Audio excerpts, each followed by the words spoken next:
Au nom du Père et du Fils et du Saint-Esprit, Amen. Grande joie d'être là avec toi en ce lundi 28 octobre. Nous sommes à la fin du mois. Et aujourd'hui, nous célébrons Saint Simon et Saint Jude, apôtres. Aujourd'hui, c'est une fête. L'apôtre Simon était surnommé le Zélote, sans doute pour avoir appartenu au parti extrémiste qui menait la guérilla contre les Romains. Quant à Jude, appelé aussi Thaddée, il posa à Jésus lors de la dernière scène une question qui lui valut la promesse. Si quelqu'un m'aime, mon Père l'aimera. Nous viendrons chez lui, nous y ferons notre demeure. Demandons l'intercession de ces deux apôtres. Et la première lecture d'aujourd'hui, c'est Éphésiens, chapitre 2, à partir du verset 19. Ainsi donc, vous n'êtes plus des étrangers ni des hôtes. Vous êtes concitoyens des saints. Vous êtes de la maison de Dieu. Car la construction que vous êtes a pour fondation les apôtres et prophètes. Et pour pierre d'angle, le Christ Jésus lui-même. En lui, toute construction s'ajuste et grandit. En un temple saint, dans le Seigneur, en lui, vous aussi, vous êtes intégrés à la construction pour devenir une demeure de Dieu dans l'Esprit. Alors, ici, Paul appelle les chrétiens les concitoyens des saints. Nous sommes concitoyens des saints. Ça veut dire que nous devons rendre grâce à Dieu, car même si parfois nous voyons les péchés de nos frères et sœurs, on ne peut pas oublier que l'Église est sainte et qu'il y a aussi de saintes personnes qui vivent là à notre côté et dont nous devons imiter leurs vertus. Nous devons regarder la sainteté. Regarder les péchés, ça ne nous aide pas à grandir. Mais regarder la sainteté de nos frères, oui, cela nous encourage et nous donne de l'élan pour avancer sur le chemin de la sainteté. Et aussi, ici c'est Saint Paul qui parle, il dit, car la construction que vous êtes, nous sommes une construction, nous sommes en construction, on pourrait dire comme ça.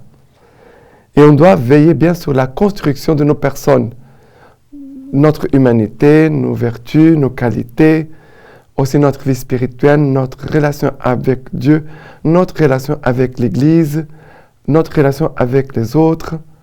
Nous sommes une construction. Nous sommes en train de construire. Et nous pouvons construire quelque chose de bon, ou nous pouvons construire quelque chose de mauvais. Ça dépend de notre choix aussi. Mais ça me touche. Il dit, car la construction que vous êtes a pour fondation les apôtres et les prophètes. Ah. Ça veut dire qu'on n'a pas commencé l'Église aujourd'hui. Ça fait des siècles que l'Église a commencé. Et ça veut dire qu'il y a tout un chemin que Dieu a fait avec nos ancêtres et dont nous recevons aujourd'hui les bénéfices. Nous recevons des grâces, des choses que Dieu a données comme connaissance, comme révélation des mystères de Dieu. Et nous voyons ça à travers les saints. Et il nous est dit ici, et pour pierre d'angle, le Christ Jésus lui-même. La pierre d'angle, la pierre de fondation, c'est le Christ. Nous devons veiller toujours qu'en toute chose que nous faisons, disons, nos décisions, c'est le Christ est le point de départ et aussi le point où on revient. On part du Christ et on revient au Christ. Cela nous permet de vérifier que tout ce que nous avons fait, dit, réalisé, c'est selon la volonté de Dieu. Car nous sommes ici pour faire la volonté de Dieu. Et c'est là le secret de notre force et de notre joie. D'accord? Et voilà, ici nous est dit à la fin, pour devenir une demeure de Dieu dans l'esprit. Nous devons, cette construction a pour but devenir une habitation de Dieu dans l'Esprit Saint. Voilà. Et maintenant, le psaume d'aujourd'hui, c'est le psaume 19, à partir du verset 2. Il dit ceci. Les cieux racontent la gloire de Dieu, et l'œuvre de ses mains, le firmament l'annonce.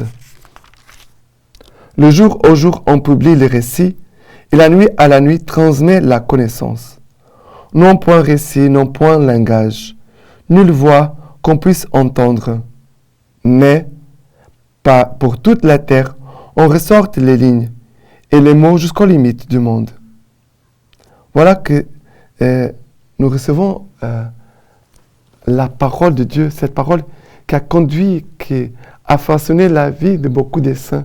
C'est la même parole que nous recevons aujourd'hui. Et cette parole, elle veut vraiment toucher toute notre personne. Et aussi, veut aussi toucher tout le monde. Et cette voix qui nous est dit ici, non point de récit, non point de langage, nulle voix qu'on puisse entendre. Mais cette voix, cette parole, c'est le Christ, est venue jusqu'à nous. Et cette parole veut demeurer en nous, faire en nous la demeure de Dieu, par l'Esprit Saint, mais aussi par la parole qui nous habite, qui nous nourrit, qui nous donne la force pour le combat, pour garder vraiment notre foi et garder notre union avec le Christ et son Église. D'accord? Voilà cette parole que nous recevons aujourd'hui. Et l'évangile, c'est Luc 6, à partir du verset 12. Or, il advint, en ce jour-là, qu'il s'en alla dans la montagne pour prier. Il passait toute la nuit à prier Dieu. Lorsqu'il fit jour, il appela ses disciples, et il en choisit 12, qu'il nomma apôtres. Le nom apôtre, ça veut dire envoyé. Simon, qu'il nomma Pierre, André, son frère, Jacques, Jean, Philippe, Barthélemy, Matthieu, Thomas, Jacques, fils d'Alphée, Simon appelé les Zélotes, Judas, fils de Jacques, et Judas Iscariote, qui devient un traître. Descendant alors avec eux, il s'étend sur un plateau. Il y avait là une foule nombreuse de ses disciples et une grande multitude de gens qui, de toute la Judée et de Jérusalem et du littoral de Tyr et de Sidon, étaient venus pour l'entendre et se faire guérir de leur maladie. Ceux qui, tourmentés des esprits impurs, étaient guéris, et toute la foule cherchait à les toucher, parce qu'une force sortait de lui et les guérissait tous. Alors, Jésus passe la nuit en prière avant de prendre une décision très importante. C'était de choisir les 12 apôtres, les 12 fondations de l'Église. Les 12 premiers évêques et les premiers papes. Jésus a pris le temps de prier. Première chose. 2, Jésus n'a pas choisi que des bonnes personnes. Mais l'appel de Jésus, c'est pour nous aider à devenir des meilleures personnes. Ça veut dire, Jésus m'a appelé. Je ne peux pas penser que comme Jésus m'a appelé, je suis meilleur que tout le monde. C'est pour cela que Jésus m'a choisi. Voilà, regardez, faites attention. Parce que moi, je suis très bien, je suis très bon. On ne doit pas se tromper.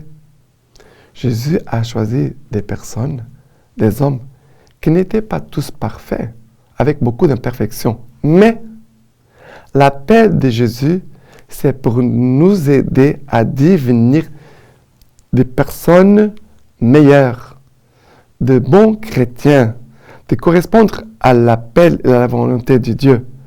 Ah, Jésus m'a appelé, j'ai été un voleur. Matthieu, il était un publicain, un voleur.